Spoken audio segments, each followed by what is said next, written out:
The ballroom reeked of old money and new lies. Velvet curtains swept across gold-framed windows. Waiters floated like ghosts in black and white. On stage, my sister Vanessa raised a glass of Barlow #1, the scent that built our empire.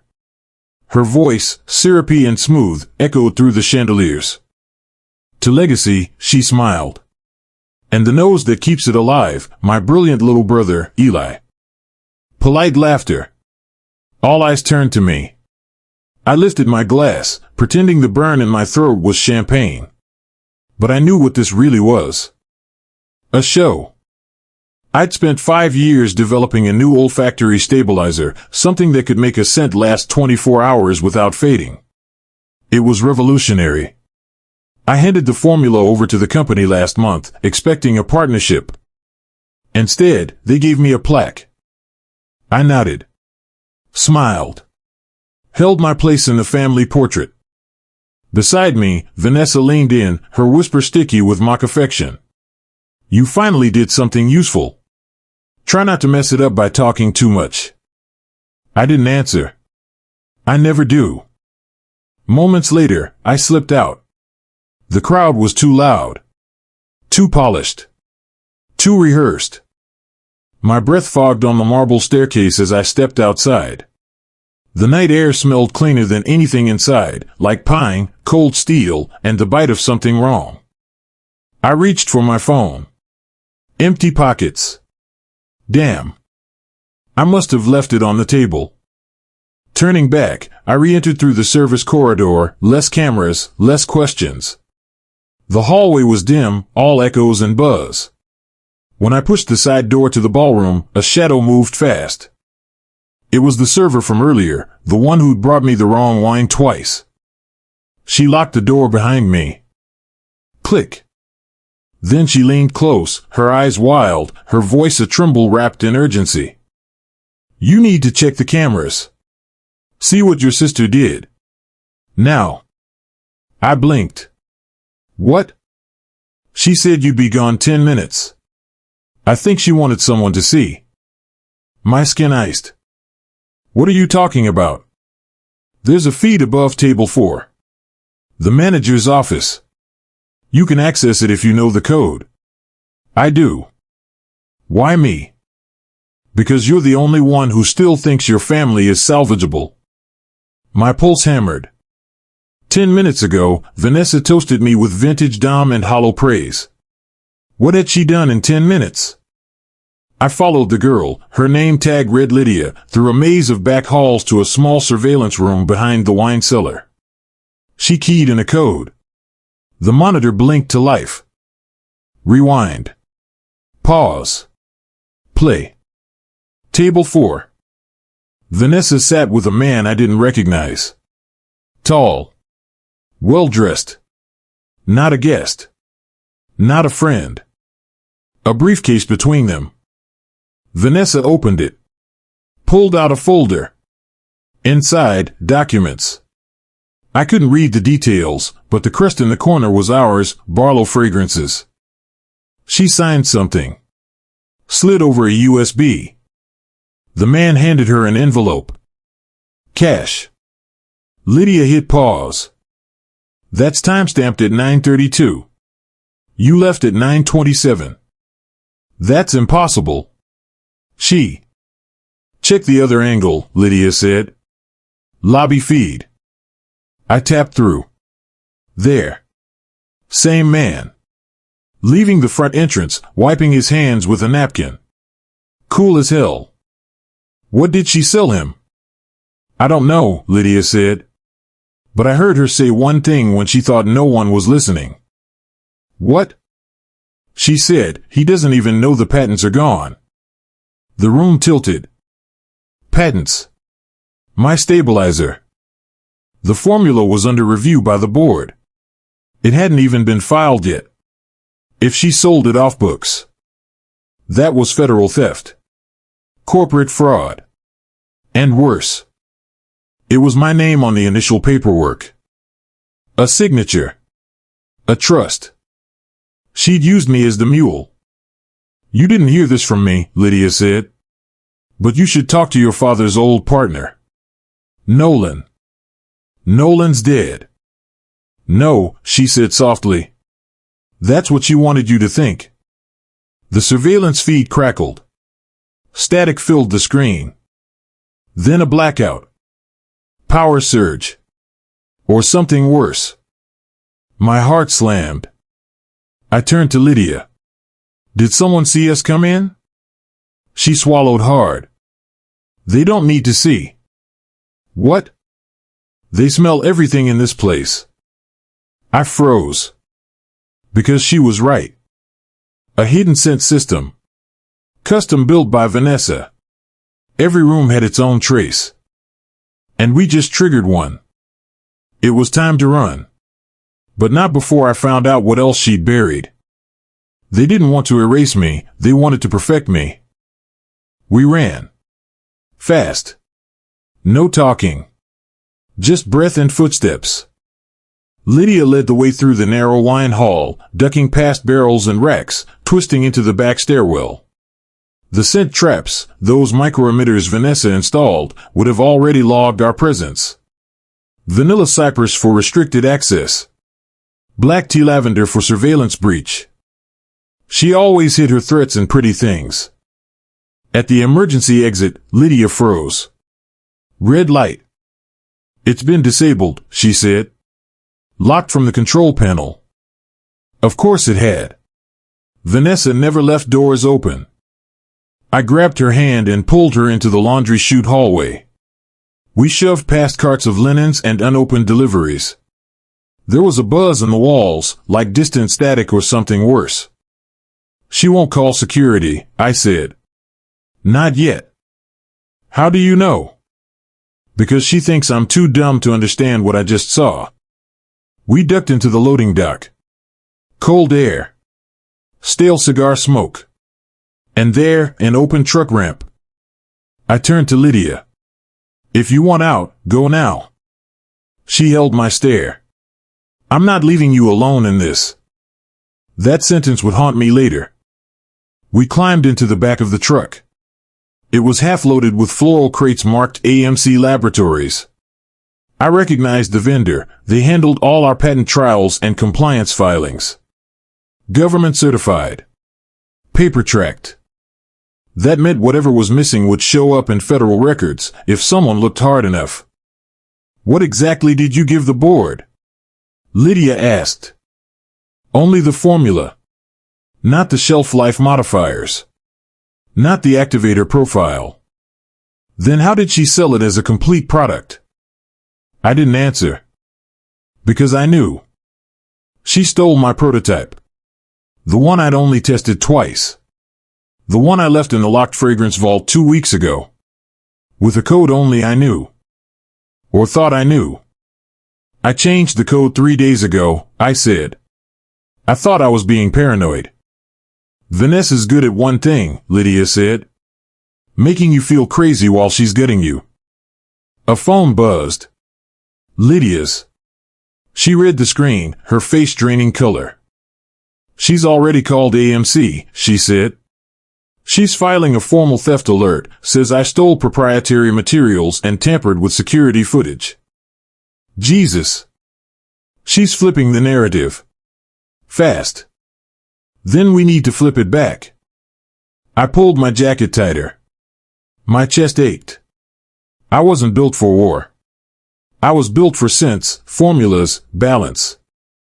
But Vanessa? She was built for blood. The truck pulled out with a jerk. Lydia and I ducked behind the crates, hearts in our throats. She texted someone. A name popped up, Gerasim. Who's that? I asked. My uncle. Used to work security at AMC. Until Vanessa fired him after a break-in that wasn't his fault. I filed that away. Disgruntled ex-employee. Potential ally. The truck slowed. Stopped. Then, voices. Doors. Shouting. We held our breath. Suddenly, the flap ripped open. Light poured in. 2 men. Warehouse staff. They didn't see us yet. Inventory said 5 crates, one said. This is 6. They began unloading. I whispered, we move when they lift the next one. Lydia nodded. Crate 3. 4. I clenched my jaw. Now. We rolled out, hit the pavement, and bolted behind a dumpster. No alarms. No shouts. I turned to Lydia. We need someone who can prove what she did. A paper trail. A name. You said Nolan's dead. Maybe not. He won't talk if he thinks you're with her. Then I need a new name. She paused. What about Avellini? I blinked. From marketing? She left 6 months ago. Quietly. Said she couldn't deal with internal pressure. I heard she filed a complaint. Buried in HR. We needed that complaint. If Avellini had documented Vanessa's moves, even half of them, it would be enough to trigger an ethics review. Enough to stall any patent approval or licensing transfer. Enough to drag Vanessa out of the shadows. She's in Brooklyn, Lydia said. Gerasim's driving.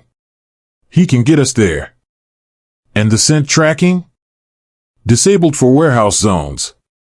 No trace. Yet. We crossed the alley. The city was loud again. Real. I let myself breathe. But not for long.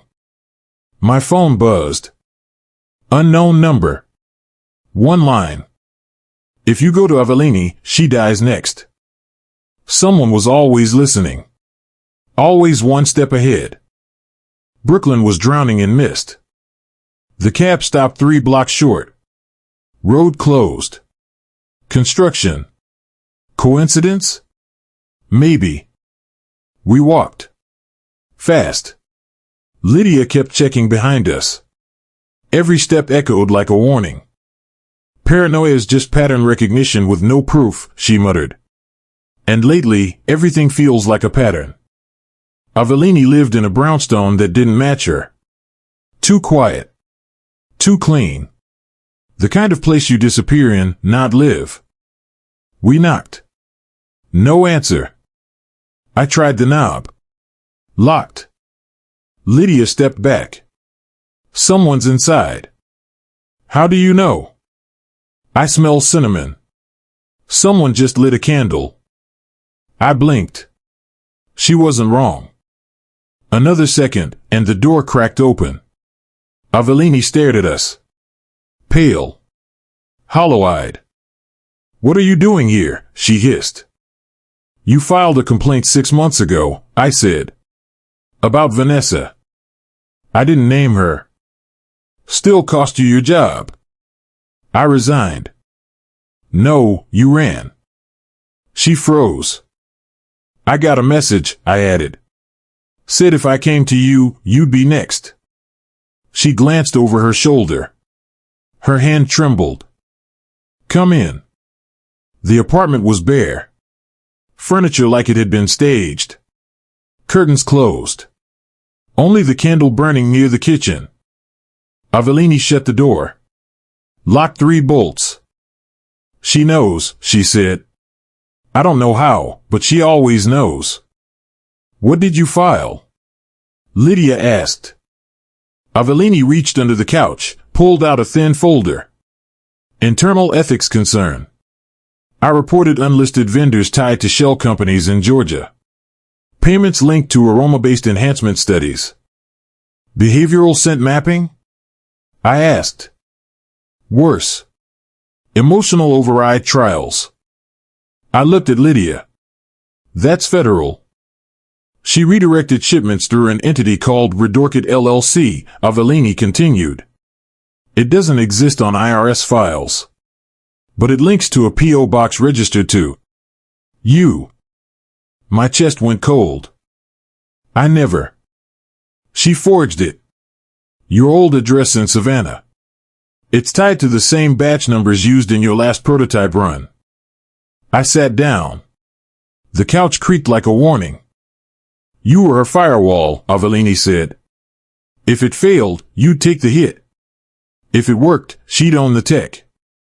Lydia moved to the window, cracked the blind. Then froze. Eli. I stood. What? She pointed. A black SUV. Parked. Engine running. My phone buzzed. Unknown ID, you're wasting time. She's already gone. I looked at Avellini. Go to the back, she whispered. There's a fire escape.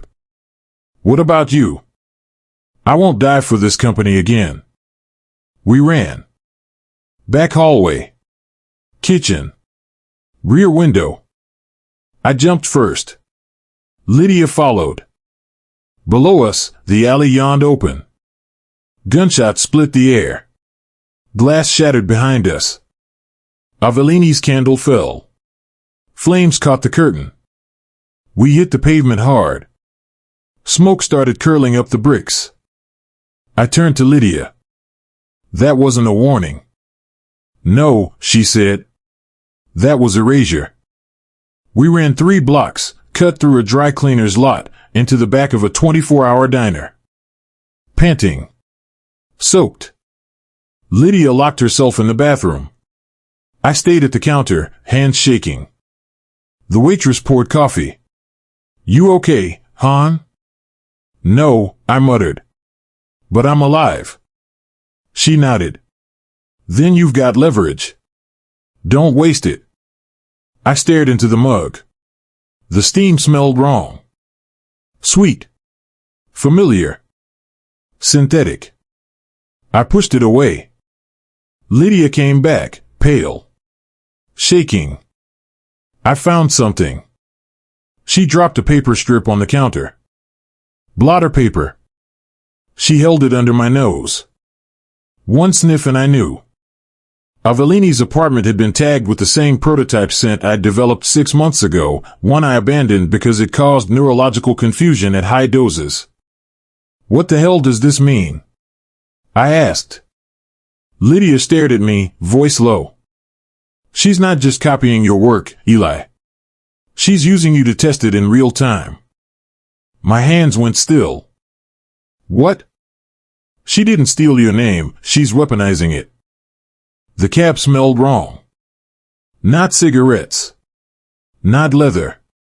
Something cleaner. Sharper. A lab note. A ghost of antiseptic threaded with citrus. I cracked the window. Cold air slapped my face. Where are we going? I asked. Lydia checked the address on her phone. Queens. Old waterfront. Place used to be a rehab center. Used to be? She didn't answer. The driver glanced at us in the mirror. Too calm. Too quiet. Pull over, I said. He didn't. The car accelerated. My pulse spiked. Now. The driver reached for something between the seats. Lydia kicked the door open. Hard. The car swerved. Horn screamed. We rolled out onto asphalt in pain. Cut. Concrete scraping skin. Breath knocked out. The cab fishtailed and vanished into traffic. Lydia groaned. You good? I think so. My phone buzzed. Vanessa, you always were dramatic. I deleted it without replying. We stole a ride. Didn't talk. The city blurred. Every reflection felt like a watcher. Every scent felt like a fingerprint. The building squatted by the river. Concrete. Glass. No sign. No name. Just a security gate and a white emblem I recognized immediately. Syntex Biolabs. My stomach dropped. They're using a shell license, Lydia whispered. Medical research exemption. PTSD trials. That's how they get around the FDA. Or how they hide behavioral testing. Inside, the air was refrigerated. Blue lights. Hum of servers. The smell hit me like a wall of clean but layered. Synthetic calm. Manufactured safety. We moved fast. Hallways. Swipe doors. A badge Lydia lifted from a drunk guard near the dock. Cut. A room of glass pods. People lying inside. Headsets on. 4 lines feeding clear liquid. Jesus, Lydia breathed. I scanned the faces. Then I saw her. Cassie.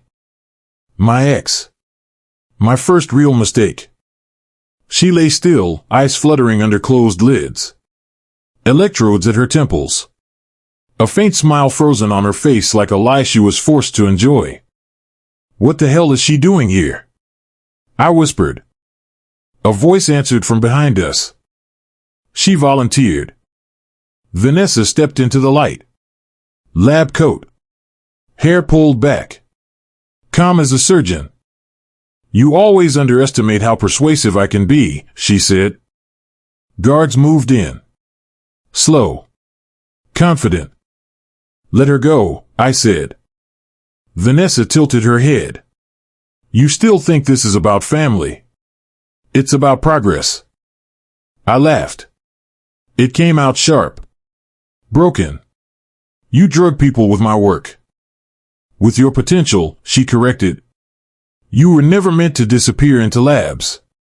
You were meant to be the key. She gestured to Cassie.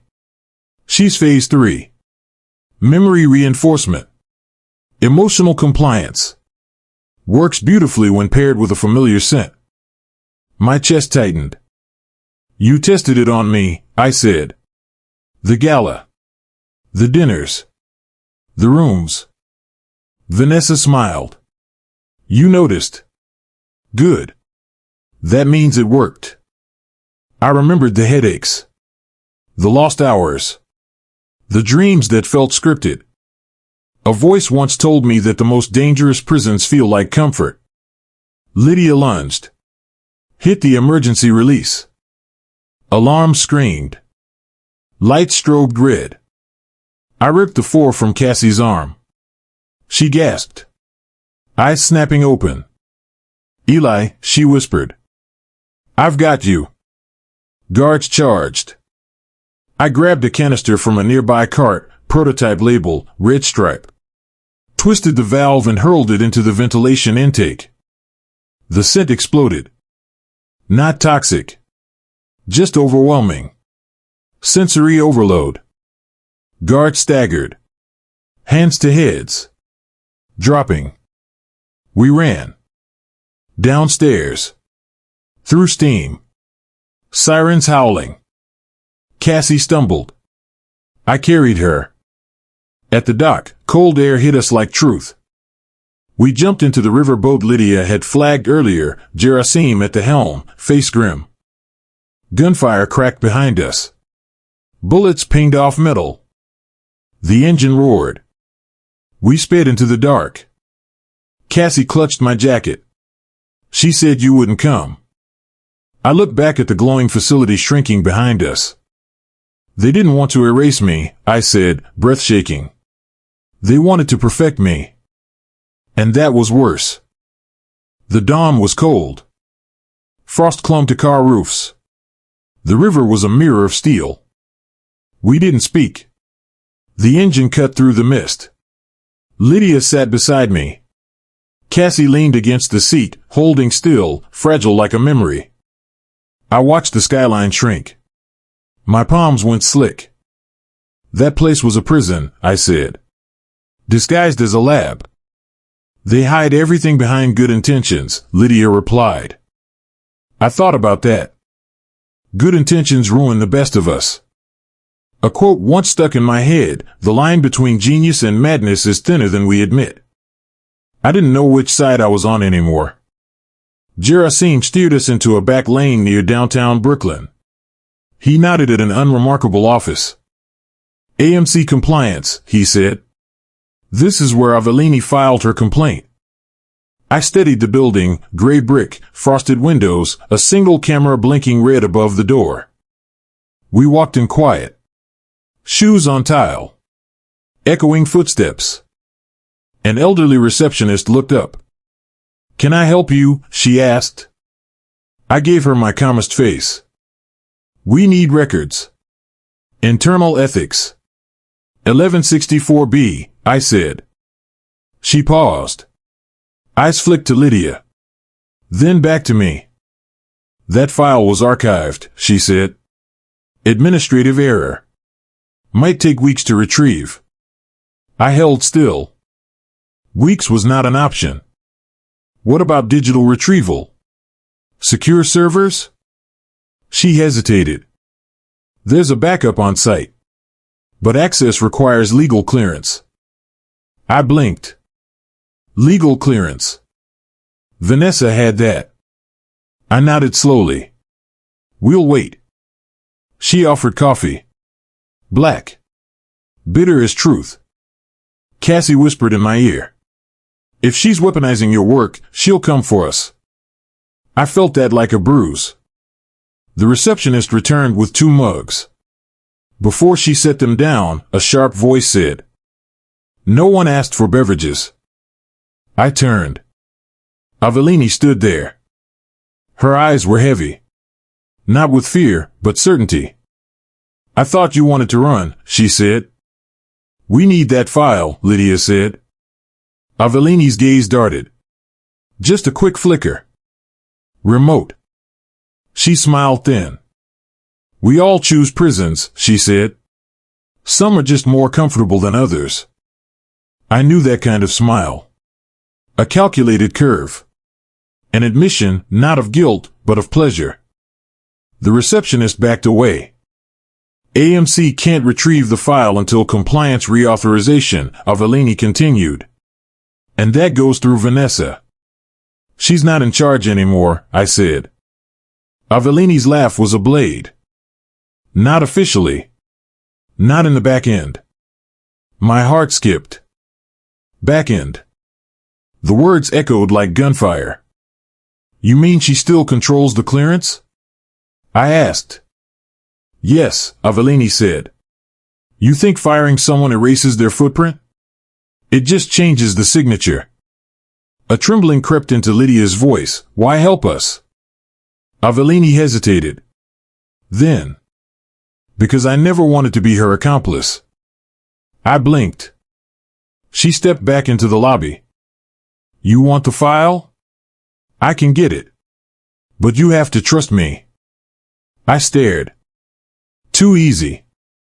Too perfect. But we needed it. I nodded once. She tapped her phone. A prompt appeared on the receptionist's screen. Authorization request from Vanessa Barlow. My breath stopped. Vanessa's name glowed red. "She's still authorizing everything," I said. Avellini pointed at the screen.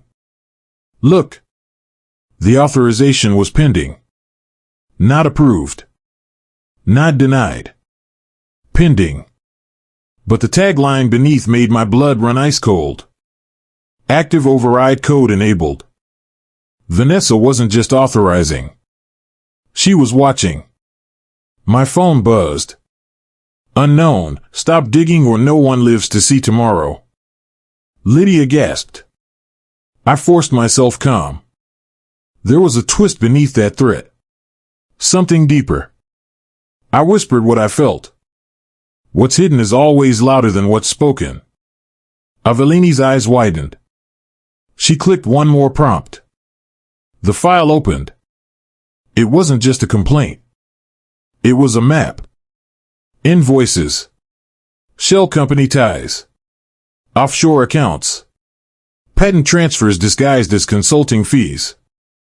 And worst of all, the articulation of a scent profile labeled as Behavioral Modifier, Phase 3 Validation. This couldn't exist legally. Not without federal oversight. But there it was. Signed off. Not by Vanessa. By someone with clearance. Someone high up. Someone outside the family.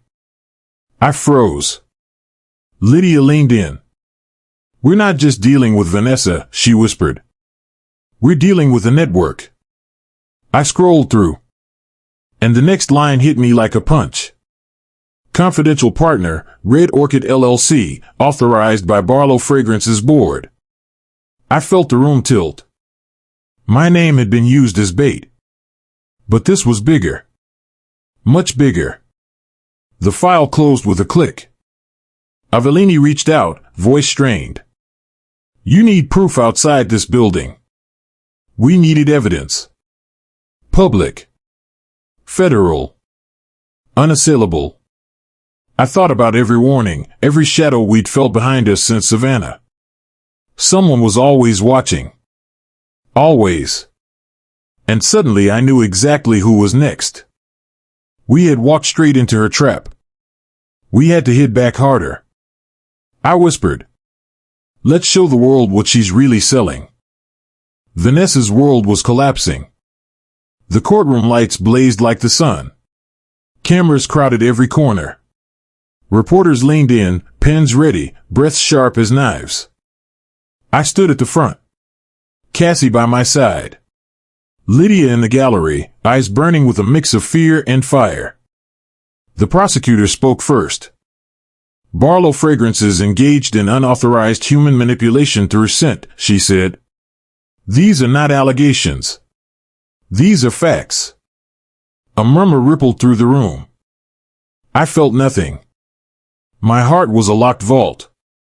Then they showed it. The scent profiles. Invoices. Emails. The file we pulled in Brooklyn. Everything. Vanessa turned paler than paper. Her lawyer whispered frantic nonsense. Legal loopholes. Technicalities. But the judge had read the evidence. Clear as a confession. Vanessa stood, trembling.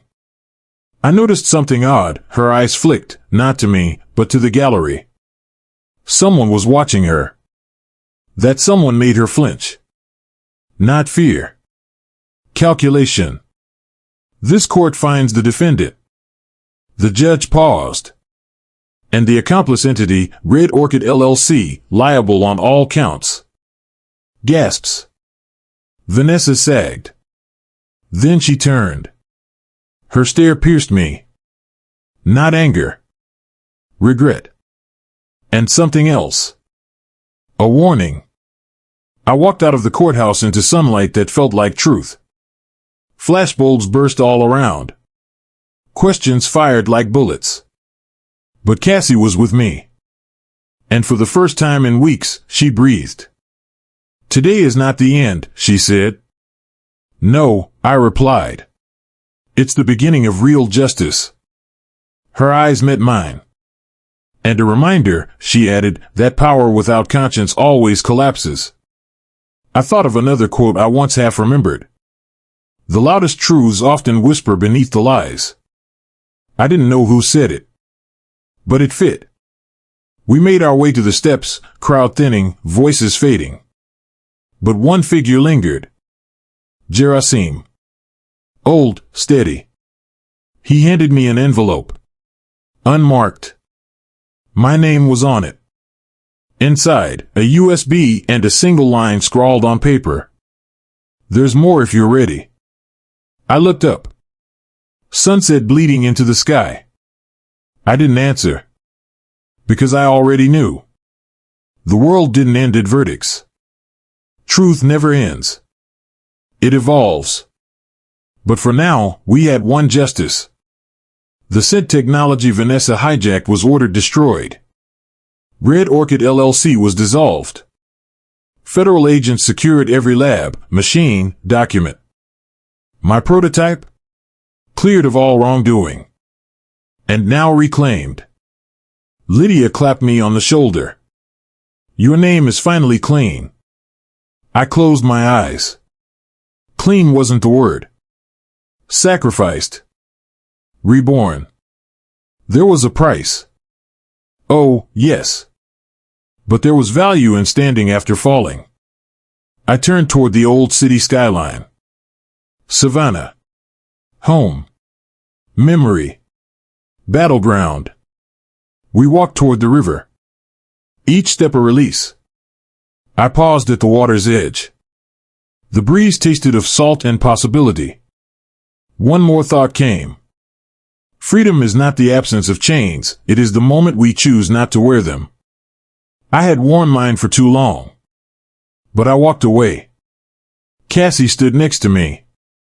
"Where now?" she asked. "Forward," I replied. Our shadows stretched long in the dusk.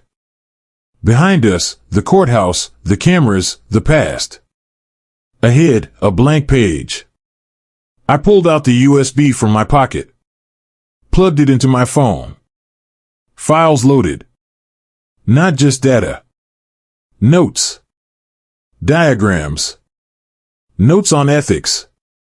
On consent. On human dignity. Evidence we would release to the public. Not to shame. But to educate. To heal. To prevent. Because knowledge corrupts only when hidden. I whispered. "We'll build better. With truth as our foundation." Cassie nodded. Lydia grinned. We walked back toward the street, toward lights, toward life. Because the world still turned. Because justice, once awakened, cannot sleep. And because sometimes, the final twist is not revenge but redemption. I breathed in deep. The air tasted like new beginnings.